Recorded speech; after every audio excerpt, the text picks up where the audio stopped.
Dave Abrams. And I'm Amalie Brandenburg. Welcome to Anne Arundel County Week in Review. In this episode, we will talk about the 2018 Maryland General Assembly session and a big birthday for the Elks Club. But first, making headlines this week. The Arundel Center was full of felines as County Executive Steve Schuh signed the community cat legislation into law. With more than 100,000 free-roaming cats in the county, this new law allows everyday citizens to access animal care services such as spay, neuter, and vaccination. In a process known as trap, neuter, return, a feral neighborhood cat is captured in a trap, given the correct vaccinations, and spayed or neutered, and released back into the wild. This new law is a win for animal advocates and also residents because it helps control cat overpopulation and also pesky varmints like rats and mice. Score one for the cats, Dave. Right? And loss for the vermin, for the varmints. Yes. I was just reading that DC was taking care of their rat population with dry ice. How so? I don't know, just that. What, do they feed them the dry ice? Do they freeze them with the dry ice? I'm not sure, but this is a little more. They use dry ice. This is a little more humane than dry ice for their varmint population. I think that cats eating them is more humane. I do too. It's more natural. But enough about cats. Enough cats. Let's talk about the big stuff. Yes, why Kristen Lagana is not here again this week. Amalie, let me tell you about this event. Okay. All right, Kristen Lagana, as you know, my wonderful co-host, tied the knot this weekend to her now husband, Will McCurry. Congratulations to you both. It was a beautiful event that Chuck and I were lucky enough to witness. And tell me, Amalie, if you have ever seen this happen at a wedding. Take a look.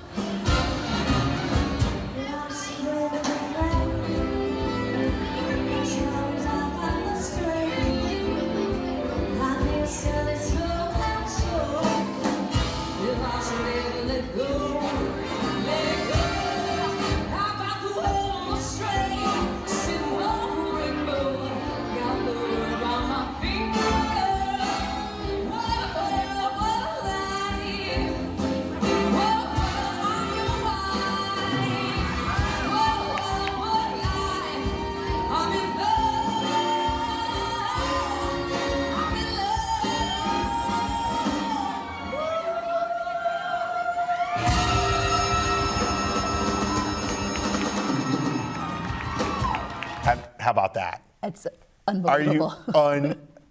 Wow. And insane. So the funny part is we were admonished before the ceremony began that we were not to use any taping with the cell phones. But, I felt like this was a good exception, right? Week in Review takes a little bit we get special rules. We like special rules Sure. here. Kristen understands that. She likes special rules for herself. Of course she does. So, we did not capture, though, the very beginning. So before the vows start, everyone's looking around, right? Where's Kristen? She's up in the balcony, okay? And she's singing another song to the groom from the balcony. She has attendants as she comes to the thing with giant feather boas doing this. I love it. It was amazing. I love it. I say this with wow. It was amazing. It was the most produced wedding I've ever seen, and it was really cool, and it was awesome. fun. That's and really they had cool. tacos. The best. So I like tacos. So congratulations to the bride and groom. They are now in the Blue Ridge Mountains honeymooning, so they cannot be here today. So we appreciate you being here. My pleasure. Very it's been good fun. to have you. And gosh, if I ever go to a wedding like that again, I want to be surprised. Well, Amalie, can you hear me now? You can? Good. Well, our public safety personnel are about to hear each other louder and clearer as the county is about to replace its super powerful radio system. As part of a 3-year effort to upgrade public safety infrastructure, County Executive Schuh is committing $48 million for the new radio system. The new system by Motorola will provide guaranteed, reliable, in-building, portable radio coverage inside 196 critical buildings in the county, as well as better dispatch performance, real-time GPS location service of first responders when they are away from their vehicles, and much, much more. So not just like they're in the fire truck's going down the street. When they get out of the fire truck and they go in the building, they can monitor where the person is in the building. So that's wow. The project should be complete in about 36 months, so we'll let you know when that happens. And this story reminds me a lot about 911, Amalie. Remember when 911 happened and everybody's phones were down? Like even the first responders could not talk to each other because all the communications were down. So I think everybody understands that this is important stuff. I mean, they gotta be able to talk to each other in the event of an emergency. So you gotta keep upgrading the technology. Yeah, It's absolutely. only a couple million, no big deal. The county is officially taking drug manufacturers and prescribers to court over the deadly heroin epidemic that is gripping the nation. With the help of the law firm Motley Rice LLC, the county has filed multiple claims in circuit court charging defendants with false advertising, gross negligence, consumer protection violations, and public nuisance claims. Lawyers are working on a contingency, which means the suit comes at no taxpayer expense. In 2017, Anne Arundel County experienced more than 1,000 overdoses for the first time. County Executive Schuh says manufacturers, distributors, and doctors must accept some of the blame for the overprescribing dangerous addictive medications. We need to send a message in one strong, united voice that misleading and deceptive marketing practices are unacceptable in this county and in our country. That is why today I'm announcing that Anne Arundel County intends to file a civil action against opioid manufacturers, distributors, and our county's pill mill doctors, whose marketing and prescribing practices helped ignite and have radically amplified this crisis in Maryland and here in Anne Arundel County. Those who have had a hand in this epidemic must be held accountable. It will be really interesting to see what happens there. Yeah, and I've already seen that other jurisdictions are now following and they're joining the lawsuit. So it's going to be a critical mass and something's going to have to happen. So the idea is that, one, it's an acknowledgement that these aren't just, people who wanted to do drugs. There's a lot more at play here, and it's expensive to deal with the epidemic that we have now, and somebody's got to help pay for this, and it should be people who are responsible to some extent. So, well, we're going to take a quick break, but when we return, we'll talk to Kevin Kinnally and Natasha Mehu about what to expect in the 2018 Maryland General Assembly session. Take a look at our community calendar for events happening around town, and we'll be right back.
I'm Ferdinand. You look at me and think big.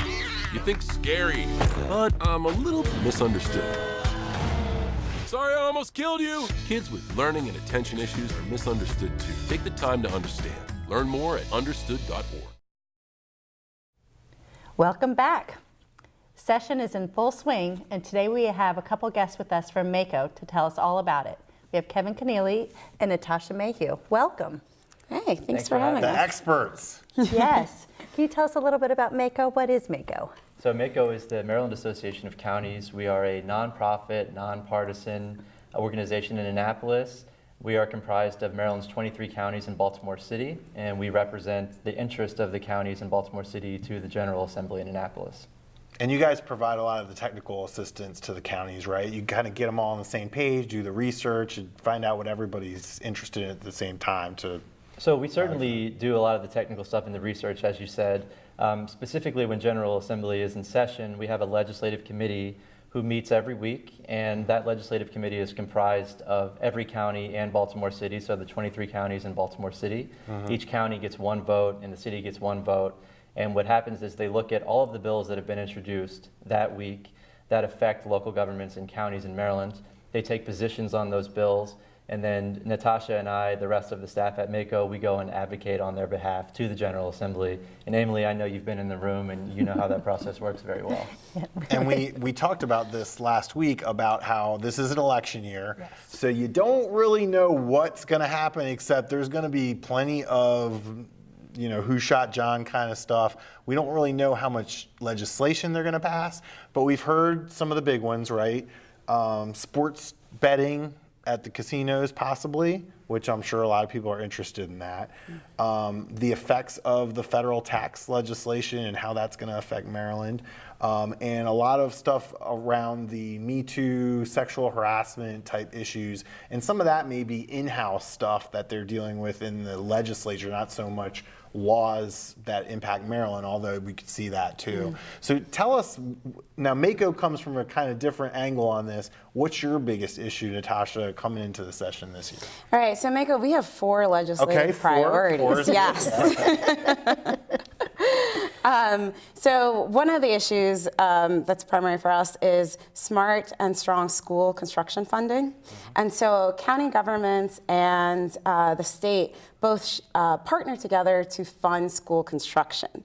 A recent estimate showed that school construction costs over the past 5 years have increased 50%. And so what we're advocating for there is to ensure that there's strong funding to meet the increase in those costs, and also smart use of construction funding to ensure that the schools meet modern technology needs, safety concerns, and other issues to ensure that the kids are in a good school. So you talked to people at Gamely on that. Yes. I think Amalie has a few thoughts on that. Tell me about. Well, there is a committee that is looking at school construction, and She watches with me in the I do. audience. Yes. Kevin and I She sit takes in the very notes. back. She takes notes and say, "Did you hear what I just heard?" We do. Tell us a little bit about it's called Next Gen 911. Tell us about that. Yeah, so one of our initiatives is advancing Maryland's 911 systems and specifically getting to next generation 911, as you said. Next generation 911, it's a big issue. We could spend hours talking about it, but to sum it up, it's the ability to not only call 911, but the ability to text, send photos, send videos, and also improved location accuracy. So what happens is that when the systems were built, they were built in the landline era, and everybody used to call 911 from the landlines. Now 80% of 911 calls are made from cell phones. A lot of people don't even have landlines. And so when you call 911, sometimes you may have a hard time locating that phone. So the example I give all the time is if you dial an Uber from your iPhone and you call an Uber, Uber knows exactly where you are because they're utilizing your GPS technology that's embedded in your smartphone. When you dial 911, the system is still working by triangulating your location based off cell phone towers. So if you lost connection with that 911 call and you weren't able to tell the operator exactly where you were, they would know sort of where you are. They'd have a general idea, but they may not know your exact location. So next generation 911 will fix that ideally, and much better location accuracy, and it's what our citizens expect and deserve. And because 911 is a county function, it's one of our 4 legislative priorities. Any idea how much this is going to cost?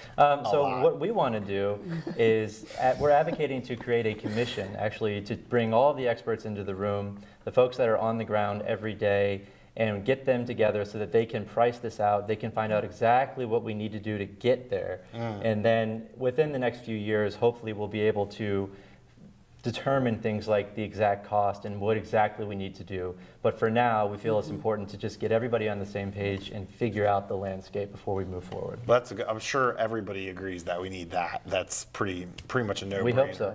Yeah, so what are the last 2, Natasha? What else do we have other than those 2? well, we also have aligning the Public Information Act to align with modern technologies. Oh, okay. And so here, if you think of drones, police body cameras, robots, and other things that first responders use, potentially they can go into really sensitive private situations. And so what we're looking to do is balance the transparency aspects of the Public Information Act, but also protect sensitive information. And it's not just these new technologies, it's also online citizen engagement.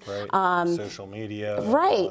You want to ensure that private citizen email addresses aren't openly shared, or Social Security information. So it's just making sure, as we continue in this modern age, that the Public Information Act aligns with those new technologies and ways of interacting with the public. Okay. And then what's the last one? The last one. Yeah, so Lift for Maryland is our infrastructure initiative, and what we're calling on is for state, local, federal governments to invest in infrastructure. And highway user revenues have been a big issue for us for a long time. Those are essentially the money that come from gas taxes, titling fees, and other fees that you pay at the state level. For many years, it was a 70-30 split. The state took 70%, local governments took 30%, and that was in state statute. When the recession hit, our shares were cut by around 90%. So that's all the money that we use to maintain local roads, and we actually maintain about 83% of the roads in Maryland. So it was a big cut, as you can imagine, 90%. But so we're advocating for those to be restored to their historic levels, but we also are talking about things like bridges, schools, 911, broadband. That's all infrastructure, and we're looking for the state and federal government to fund infrastructure so that we as local governments are able to expand our services and ensure that we have safe, reliable infrastructure. It's an economic booster as well as critical for safety, obviously, and the well-being of our citizens. Is there amongst the four Biggest priority, or are they all equally as important? They're all equally as important. They really are. I mean, really, we start off with a list of a lot. We actually have an initiatives committee that goes through and pares that down. And so to get to the final four means that they're all very, very important. So we're working hard on all of them. Yeah, I mean, we started out with 30 or 40, so it is quite a process. You can't have 30 or 40. No, we're limited to 4. But that doesn't mean that we don't weigh in on the wide range of issues that impact local governments. And you have Kevin and I here today, but we have a team of policy people that go and advocate on everything from environment and planning and zoning, taxes, budget, transportation, fiscal issues, the whole gamut. It's an amazing resource. I can't tell you how incredibly thankful and grateful I am for MACO to pick up the phone and be able to say, "Hi, have you guys looked at this before?" We work for you in all the counties. Yes, we have some information for you, Aim. Sure. So thank you. Thank and I'm you. sure I will be making those calls again this session. Anytime. And speaking of which, how do people find out more about MACO? So you can follow us. We have a Conduit Street blog. We also have a Conduit Street podcast, Twitter, Facebook. You can find us at mdcounties.org. Our blog is conduitstreet.mdcounties.org, and Maryland Association of Counties on Facebook, MD Counties on Twitter.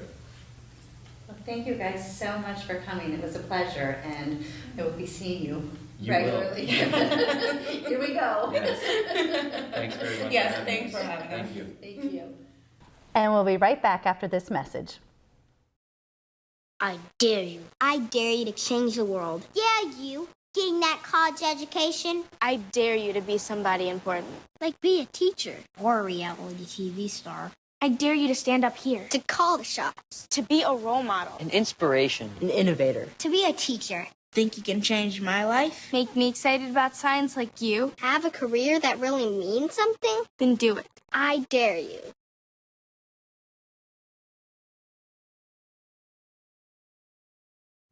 Welcome back. The Elks Club do so much in the community to help kids and veterans. This year they turn 150 years old. Sara Gannon has more. Sara? Thanks. Today I'm at the Elks Lodge 2266. I'm here with Captain Stu, and he is going to kind of give us a rundown, a little bit about what the Elks do. I know the Elks do a lot of great things for the community, but Captain Stu, can you tell everybody what you all do? Our Benevolent Protective Order of Elks, it's BPOE, have been in business for over 150 years. This is our 150th anniversary coming up. So it's a big deal. Sure. We have almost 1 million members strong throughout the country. You have to be an American citizen and believe in God to be an Elks member. Other than that, it's a fraternal organization. We do so much for the charities, our veterans, the youth scholarships, we're second to none to the United States government. So we're the biggest, one of the biggest contributors for scholarships in the country. One of our scholarships, we give 2 of them that are $164,000 scholarships. Now, do you have to be a member, or is it to just to the community? This is the scholarship committees that come up from all over the country. They start at the local lodge level and go all the way back to Chicago to review these children that are going up for scholarships. Oh my goodness! And not only that, but you have multiple events here, fundraisers. We do a lot of fundraisers. They just did a fundraiser for spina bifida. They partnered with the Corvette Club of Maryland, and I know they raised over $25,000. I think they've been doing that for almost 40 years. We have our drug awareness programs that are really kicking off with all this new stuff that's going on with trying to get involved with the community on that. We also have a local camp down in Camp Barrett in Crownsville. It's 160 acres down there. Wow. So it's a great stuff going on at the Elks right now. Well, that sounds awesome. Thank you for what you do for the community and for volunteering, because I know you have a lot of volunteers that put time in too. And so, so tell me about this 150th anniversary celebration that you have coming up. The 150th anniversary is going to be on February the 16th at 6 o'clock right here at Glen Burnie, and it's going to be for all the lodges that are in our North Central District. Now, we have dignitaries coming from all over the state. We have our state president, Sandy Brantner.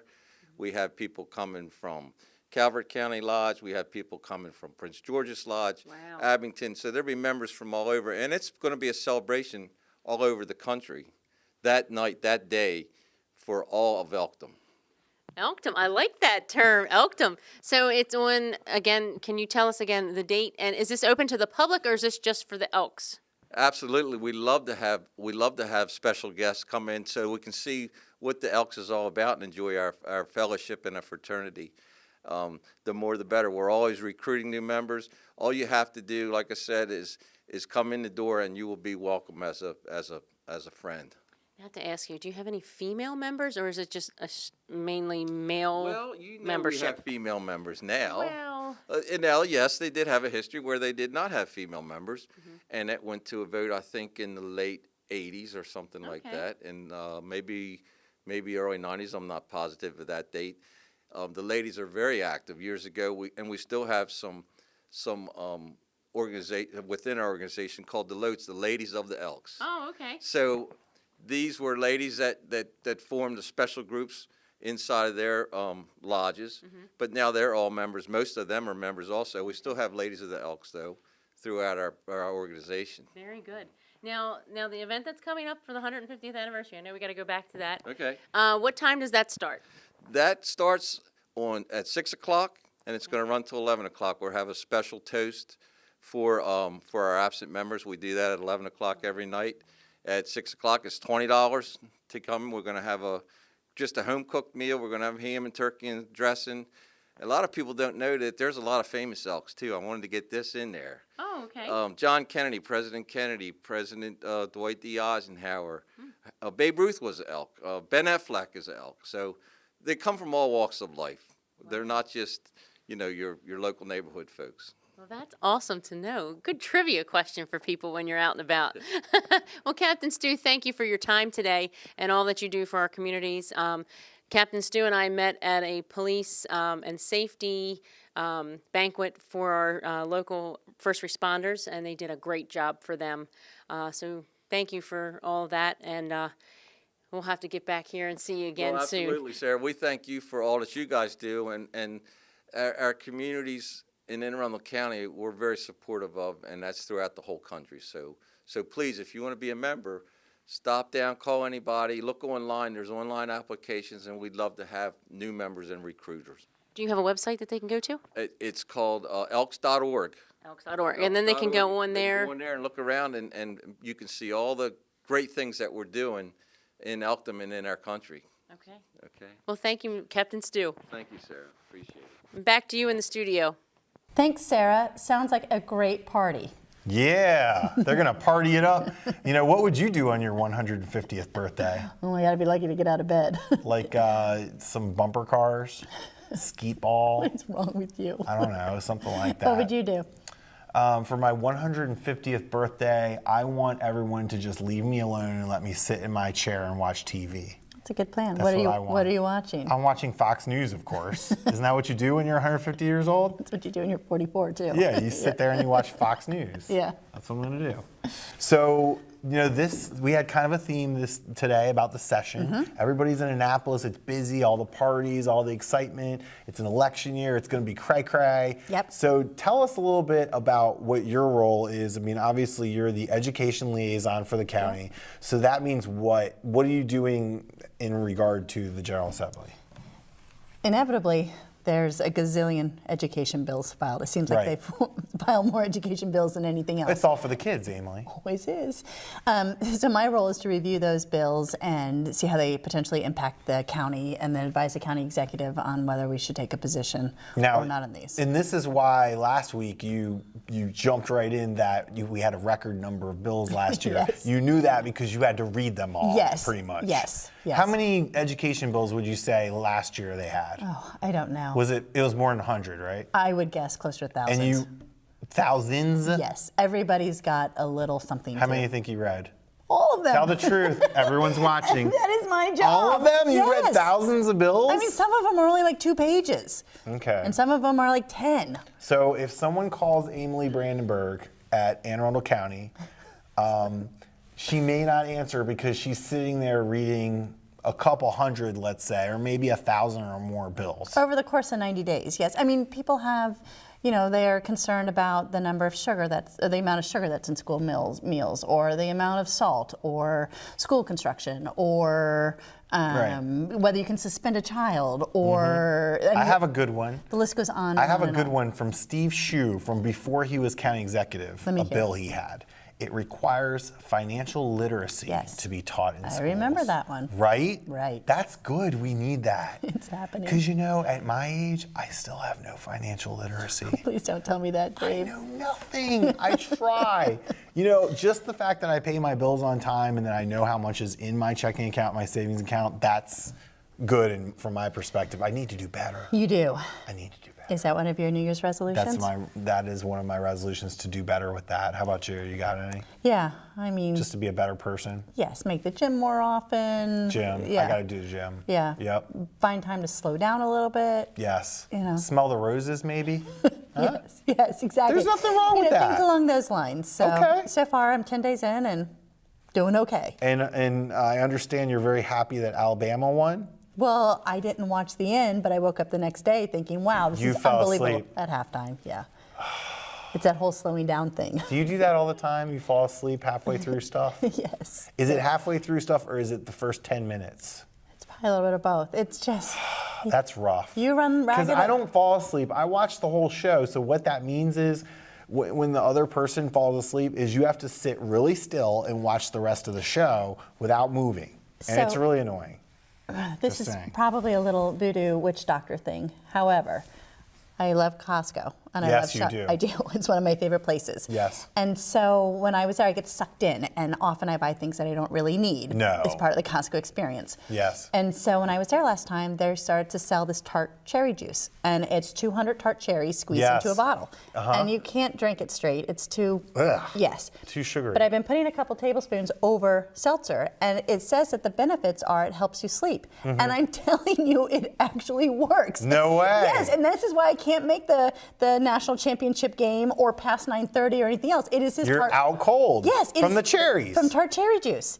And I don't have any ties to it whatsoever, but I highly recommend it. Wow, the spokesmodel for cherry juice, everyone. It helps you sleep. Concentrated cherry juice. Yeah, it helps you sleep, and I don't remember what the other ones were, but I'll have to try that. I'll bring some in because I have, Yes. I have a huge case of it now. Next time Amelie's on the show, we will do a taste test of the cherry concentrate. You're gonna love it. I can't wait. It'll help you sleep.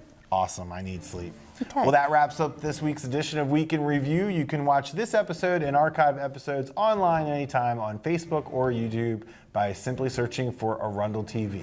Please tune in again next week for more highlights and news from around the county, and we'll see you next time. Come back to us, Kristen. Come back.